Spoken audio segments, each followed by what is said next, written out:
जय हिंद दोस्तों, इस वीडियो में आप सभी को स्वागत है। आइए इस वीडियो में हम लोग समझते हैं धमनी और शिरा के बारे में। तो सबसे पहले समझते हैं ये दोस्त कि धमनी को इंग्लिश में हम लोग आर्टरी बोलते हैं और शिरा को हम लोग वेन बोलते हैं। ठीक है, देखिए धमनी और शिरा ये रक्तवाहिनियाँ हैं। रक्तवाहिनियाँ किसे कहते हैं? तो जिस नली या जिस पाइप में रक्त का प्रवाह होता है उसे रक्तवाहिनियाँ कहते हैं। जिस तरीका से जिस पाइप में पानी का प्रवाह होता है तो उसे पानी वाला पाइप बोलते हैं। जिस पाइप में गैस का प्रवाह होता है तो उसे गैस वाला पाइप बोलते हैं। तो ये रक्तवाहिनियाँ हैं, इसमें क्या होता है? रक्त का प्रवाह होता है। तो मोटा मोटी हम लोग इस वीडियो में नली के बारे में समझेंगे। किसके बारे में समझेंगे? नली के बारे में हम लोग समझेंगे, धमनी और शिरा के बारे में। अब चूंकि ये समझते हैं कि ब्लड का प्रवाह हमारे शरीर में होता है, ब्लड का प्रवाह हमारे शरीर में होता है, यानी जो भी हमारे शरीर में ब्लड है ना दोस्त, यह रक्तवाहिनियाँ के माध्यम से पूरे अंगे अंगे पहुँचता है। रक्तवाहिनियाँ के माध्यम से पूरे अंगे अंगे पहुँचता है। जिस तरीका से सड़क के माध्यम से गाड़ी अपने मंजिल तक पहुँचती है, उसी प्रकार रक्तवाहिनियाँ के माध्यम से प्रत्येक अंग में ब्लड पहुंचता है, नली के माध्यम से पहुंचता है। अब चलिए, अब यहाँ पर ये पॉइंट आया, तो ब्लड को कौन खींचता है और कौन ब्लड को भेजता है?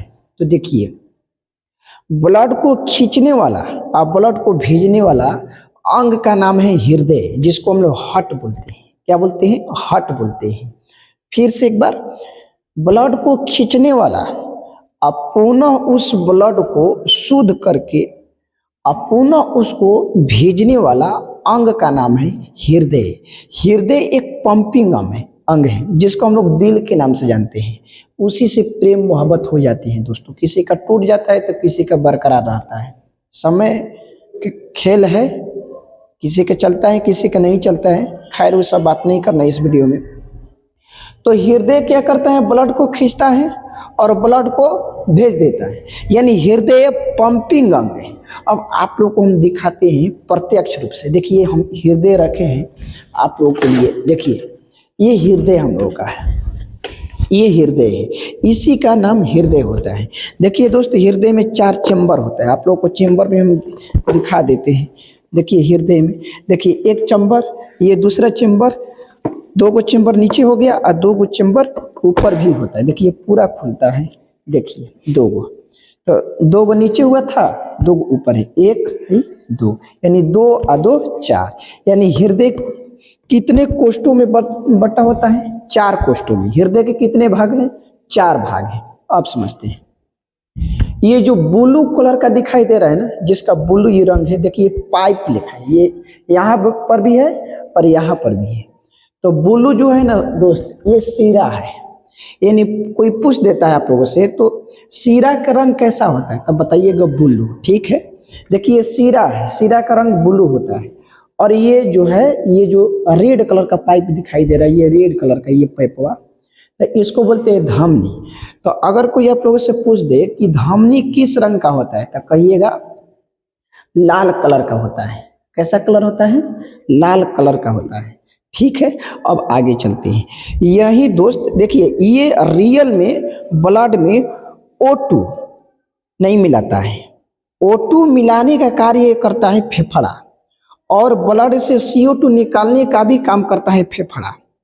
तो एक लाइन में याद कीजिए, ब्लड में O2 मिलाने का काम करता है फेफड़ा और ब्लड से CO2 खींचने का काम करता है फेफड़ा, क्योंकि O2 को फेफड़ा ही खींचता है वायुमंडल से, और जो शरीर में CO2 बन जाता है तो उस CO2 को शरीर से बाहर कौन फेंकता है? फेफड़ा ही फेंकता है। समझ में गया? ये हृदय क्या है? ये पंपिंग अंग है, मतलब कि फूलता है और पचकता है, फूलता है पचकता है। समझ में आ गया दोस्तों? जिस तरीके से घर में मोटर होता है ना, तो घर का मोटर क्या करता है? धरती के नीचे से पानी पहले खींचता है। मोटर जो होता है धरती के नीचे से पानी पहले खींचता है और फिर उसी पानी को भेज देता है जाने के लिए। तो उसी प्रकार से ये जो हृदय है ना, हृदय ब्लड को खींचता है। जो अशुद्ध ब्लड है, जो कार्बोक्सी हीमोग्लोबिन है, जिसमें CO2 मिला हुआ है, तो CO2 जो जिसमें मिला हुआ है उस ब्लड को ये खींचता है और फिर उस ब्लड को खींचकर फिर भेजेगा फेफड़ा में, और फेफड़ा में जाकर उससे CO2 निकल के बाहर चला जाएगा और पुनः उसी में क्या मिला देगा, O2 मिला देगा और फिर ये खींचेगा और फिर खींचेगा हृदय। तो फिर जब O2 मिल गया ब्लड तो वो शुद्ध हो गया, तो फिर यही हृदय शरीर के तमाम अंगों के पास में भेजता है। इसी तरीका से हृदय कार्य करता है। फिर से एक बार समझा रहे, थोड़ा सा वीडियो लंबा हो कोई दिक्कत नहीं है, समझ में आ जानी चाहिए। देखिए ये हृदय पंपिंग अंग है, यानी यह ब्लड को खींचता है और ब्लड को भेजता है। ठीक है, कोई दिक्कत नहीं। ये जो सीरा है, ये सीरा ब्लू कलर का जो सीरा पाइप है, नली है, तमाम अंगों से निकलने वाला CO2 युक्त ब्लड इस सीरा के माध्यम से हृदय में आता है, इस सीरा के माध्यम से हृदय में आता है। ठीक है, अब उस ब्लड में क्या है, CO2 है। तो चूंकि शरीर के लिए CO2 हानिकारक है मानव शरीर के लिए, तो अब हृदय कहाँ भेजेगा उस ब्लड को, पहले खींच लिया अपने पास, फिर कहाँ भेजेगा, फेफड़ा में। अब फेफड़ा का काम करेगा, तो जो CO2 उस ब्लड में है तो उस ब्लड से CO2 निकालकर भेज देगा पुनः बाहर। ठीक, और जो फेफड़ा खींचा है O2 फिर उसी में मिला देगा। तो CO2 मिला हुआ था तो CO2 तो बाहर हो गया, अब उसमें O2 मिला दिया, तो O2 जब मिल जाता है ब्लड में तो शुद्ध हो जाता है। और जिस ब्लड में O2 मिलता है ना उसको ऑक्सी हीमोग्लोबिन बोलते हैं, और जिस ब्लड में CO2 मिला हुआ रहता है गैस तो उसको कार्बोक्सी हीमोग्लोबिन बोलते हैं। और फिर उस शुद्ध ब्लड को ये क्या करेगा, हृदय खींच लेगा, फिर खींच कर पूरा शरीर में भेज देगा। इसी तरीका से काम धाम करता रहता है हृदय। समझ में आ गया दोस्तों, अब समझते हैं। तो अब देखिए, अब ध्यान से देखिएगा दोस्तों, अब एक चीज आप लोगों को हम बता रहे हैं बहुत बेहतरीन तरीका से। देखिए ये धमनी है और ये सीरा है, ठीक है। तो यह हृदय से निकलकर सभी अंगों की ओर फैली होती है। कौन, धमनी, क्योंकि धमनी O2 मिला हुआ ब्लड को लेकर जाता है प्रत्येक अंग में। अब सोच के देखिए, जो तमाम अंगों में उसको चौपाना है ब्लड, किसके माध्यम से जाएगा, किसके माध्यम से, धमनी के माध्यम से। कौन पंपिंग करेगा, कौन भेजेगा, हृदय भेजेगा। तो धमनी यह हृदय से निकलकर सभी अंगों की ओर फैली होती है। जो धमनी होती है दोस्त, हृदय से निकलकर सभी अंगों की ओर फैली होती है, क्योंकि हृदय के ब्लड जाता है पूरा अंग में जाता है। और इसके उल्टा समझिए, जो सीरा होता है, जो कार्बोक्सी हीमोग्लोबिन निकलता है, CO2 युक्त हीमोग्लोबिन निकलता है, ब्लड निकलता है, तो फिर उस अशुद्ध ब्लड को यह सीरा किसके पास लाता है, हृदय के पास में लाता है। तो यह क्या होता है ना, यह अंगों से निकलकर हृदय की ओर जाती है। ठीक है, जो सीरा होता है, यह हृदय, जो सीरा होती है यह अंगों से निकलकर हृदय की ओर जाती है। क्लियर हो गया, यह हृदय से निकलकर तमाम अंगों की ओर जाती है, यह अंगों से निकलकर हृदय की ओर जाती है।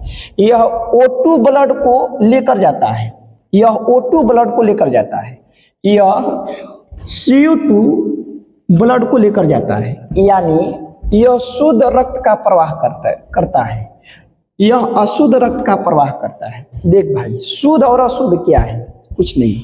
हमारे लिए O2 लाभदायक है, हमारे लिए O2 लाभदायक है, यानी ऑक्सीजन हमारे लिए लाभदायक है, तो ऑक्सीजन हमारे लिए शुद्ध होगा। और वही हमारे लिए CO2 हानिकारक है, तो हमारे लिए अशुद्ध हुआ। बस इतना ही अंतर समझ लीजिए। उसके बाद देखिए, यह शरीर के अधिक गहराई पर पाया जाता है। जो धमनी होता है शरीर के अधिक गहराई पर पाया जाता है। आगे बात समझ में, देखिए यहाँ पर जो देखिएगा ना, यहाँ पर देखिए धमनी पूरा मोटी होती है, मोटी मजबूत होती है, मोटी होती है मजबूत। यहाँ पर देखिए हाथ में दो ये हड्डी है, एक तो अल्ना है, दूसरा रेडियस है। लेकिन यहाँ पर देखिए, यहाँ पर जो ये वाला है, ये वाला जो मोटा दिखाई दे रहा है ये धमनी है। यहाँ का नस कट जाएगा ना, यहाँ का नस कट जाएगा, ये धमनी कट जाएगा दोस्त, तो धमनी में ब्लड का चाल होता है 120 की चाल से चलता है। अब समझ लीजिए पूरा फफकार के एकदम पंपी सेट के पानी लेखा ब्लड एकदम निकलेगा, हाहाकार के जैसा कदम निकलता है। देखिए ना, कभी कभी मुर्गवा काटता है चाहे खसी काटता है तो गर्दनिया काट के कोस के दबाता है, और छोड़ देगा ना तो मुँह भौ भौ भौ ब्लड फेंकता है, तो वह धमनी कटता है।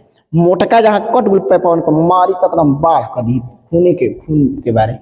तो यह शरीर की अधिक गहराई पर पाया जाता है, कौन? धमनी। यह शरीर के कम गहराई पर पाया जाता है। देखिए ये जो नस दिखाई दे रहा है ना दोस्तों, ये चमड़े के नीचे रहता है, जस्ट चमड़े के नीचे। देखिए नस आप लोग को दिखाई दे रहा होगा, देखिए ये नस जो दिखाई दे रहा है कदम, इसको बांधने पर पुरहर फपक जाता है। एक बता देंगे आप लोग को सुई कैसे दिया जाता है। देखिए जो नस दिखाई दे रहा है ना, ये चमड़े के नीचे, जस्ट चमड़े के नीचे है, यही सिरा है, यही सिरा है, ये सिरा है। यह शरीर के कम गहराई पर पाया जाता है, अर्थात चमड़े के जस्ट नीचे पाया जाता है ये सिरा, और ये अधिक गहराई पर पाया जाता है। अब समझिए, इसमें रक्त का दाब और स्पीड दोनों उच्च होता है, जिसके कारण मोटी होती है।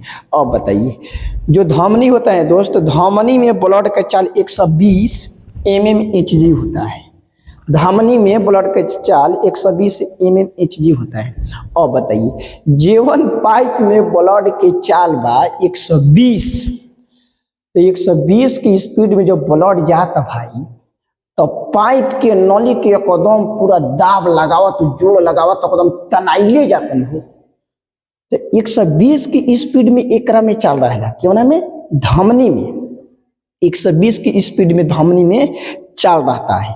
इसीलिए कहते हैं एक स्वस्थ मनुष्य का बीपी 120/80 होता है। अच्छा ये समझ में आ गया सर जी। तो हेकरा में 120 होला, हेकरा में 80 होला, ठीक। तो इसमें रक्त दाब और स्पीड दोनों उच्च होता है, जिस कारण यह मोटी होती है, मतलब बड़ियार होती है। अब मान लो 120 की स्पीड में ब्लड जाता है, आदमी बोलिए मोट बा, कमजोर बा, फाड़ जिससे थोड़ा सब खत्म हो जाए, मर जी है, आदमी पॉइजन हो जाएगा। अब यहाँ पर क्वेश्चन आया है, ब्रेन हेमरेज क्यों होता है? तो ब्रेन का नस पतली होती है, इसलिए फट जाती है। कभी सुने हैं आपकी हाथ हेमरेज हो भइल बा मर गुलन, गोड़ हेमरेज भइल बा मर गुलन, पिठा से हेमरेज भइल मर गुलन, छाती हेमरेज भइल मर गुलन? ना, कबो ना। ब्रेन की नस पतली होती है इसलिए फट जाती है। अब देखिए, तो इसमें रक्त दाब और स्पीड दोनों उच्च होता है, जिस कारण यह मोटी होती है। तो धमनी में रक्त दाब कितना होता है? 120, ठीक है। इसमें रक्त दाब और स्पीड दोनों कम होता है, यानी 80 mmHg होता है। तो इसीलिए बोला जाता है, तो एक स्वस्थ मनुष्य का बीपी 120/80, यानी जो ऊपर वाला है, ऊपर वाला धमनी की चाल बता रहा है, यानी दाब बता रहा है, और जो नीचे वाला बता रहा है वो सीरा के बता रहा है। इसीलिए बोलते हैं बीपी कितना रहना चाहिए? 120/80 रहना चाहिए, ठीक है दोस्तों।